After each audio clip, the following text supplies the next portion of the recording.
Merhaba arkadaşlar. Neredeyiz bugün? Harput Kalesi'nin hizasındayız. 1400 metre yükseklikte. Aşağıda harika bir Elazığ ve Keban Baraj Gölü manzarası var.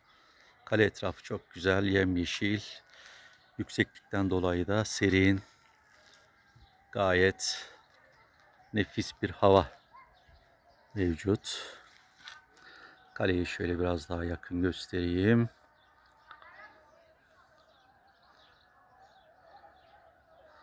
Ve kızım, yarenim burada. Ve bu da Fıstık Hanım. Merhaba Fıstık Hanım. Merhaba kızım. Sen de bir el sallar mısın? Fıstık. Baba. Gel kızım. Aferin sana.